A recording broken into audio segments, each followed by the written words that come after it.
My name is Mark Hake. I'm from Scottsdale, Arizona, and I am very interested in your policies on diversification and also how you concentrate your investments. And I've studied your annual reports going back a good number of years, and there's been years where you had a lot of stocks in your marketable, equitable securities portfolio, and there was one year where you only had 3 in 1987. So I have 2 questions. Given the number of stocks that you have in the portfolio now, what does that imply about your view of the market in terms of, is it fairly valued, that kind of idea? And second of all, it seems that whenever you take a new investment, you never take less than about 5% and never more than about 10% of the total portfolio with that new position. And I wanted to see if I'm correct about that. Yeah, well, on the second point, that really isn't correct. We have positions which you don't even see because we only listed the ones above 600 million in the last report, and obviously those are all smaller positions. Sometimes that's because they're smaller companies and we couldn't get that much money in. Sometimes it's because the prices moved up after we bought them. And sometimes it's because we may be selling the position down even. But so there's nothing magic. We like to put a lot of money in things that we feel strongly about, and that gets back to the diversification question. We think diversification is, as practiced generally, makes very little sense for anyone that knows what they're doing. Diversification is a protection against ignorance. I mean, if you want to make sure that nothing bad happens to you relative to the market, you own everything. There's nothing wrong with that. I mean, that is a perfectly sound approach for somebody who does not feel they know how to analyze businesses. If you know how to analyze businesses and value businesses, it's crazy to own 50 stocks or 40 stocks or 30 stocks probably, because there aren't that many wonderful businesses that are understandable to a single human being in all likelihood. And to have some super wonderful business and then put money in number 30 or 35 on your list of attractiveness and forego putting more money into number 1 just strikes Charlie and me as madness.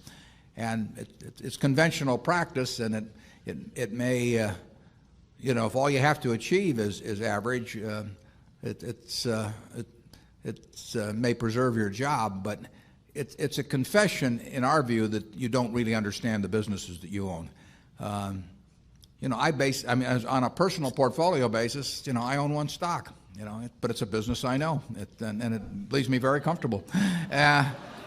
So, do I need to own 28 stocks in order to have proper diversification? It'd be nonsense. And within Berkshire, I could pick out 3 of our businesses, and I would be very happy if they were the only businesses we owned and I had all my money in Berkshire. Now, I love the fact that we can find more than that and that we keep adding to it. But 3 wonderful businesses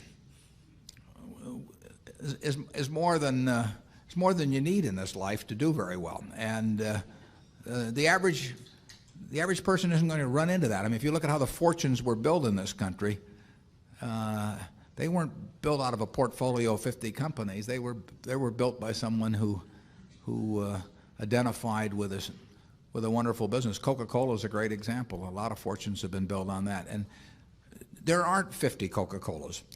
There aren't 20. If there were, it'd be fine. We could all go out and diversify like crazy among that group and get results that would be equal to owning the really wonderful one. But you're not going to find it. And the truth is you don't need it. I mean, if you have a really wonderful business is very well protected against the vicissitudes of the economy over time and the competition. I mean, we're talking about businesses that are resistant to effective competition. And 3 of those will be better than 100 average businesses. And they'll be safer, incidentally. I mean, there is less risk in owning 3 easy to identify wonderful businesses than there is in owning 50 well-known big businesses. And it's amazing what has been taught over the years in finance classes about that. But I can assure you that I would rather pick if I had to bet the next 30 years on the fortunes of my family that would be dependent upon the income from a given group of businesses, I would rather pick 3 businesses from those we own than own a diversified group of 50. Charlie? Yeah, what he's saying is that much of what is taught in modern corporate finance courses is twaddle.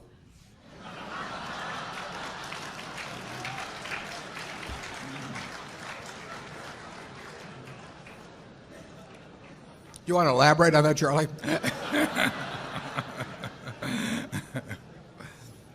You cannot believe this stuff. I mean, it's modern portfolio theory, and it has no utility. But I mean, it will tell you how to do average. But I think anybody can figure out how to do average in 5th grade. I mean, it's just not that difficult, and it's elaborate. And there's lots of little Greek letters and all kinds of things to make you feel that you're in the big leagues. But there is no value added. I have great difficulty with it because I am something of a student of dementia, and I have. We hang around a lot together. And I can ordinarily classify dementia, on some theory structure of models, but the modern portfolio theory, it involves a type of dementia I just can't even classify. No. Something very strange is going on. Yeah. If you find 3 wonderful businesses in your life, you'll get very rich, and if you understand them, bad things aren't going to happen to those 3. I mean, that's the characteristic of it. By the way, maybe that's the reason there's so much dementia. If you believe what Warren said, you could teach the whole course in about a week. Yeah.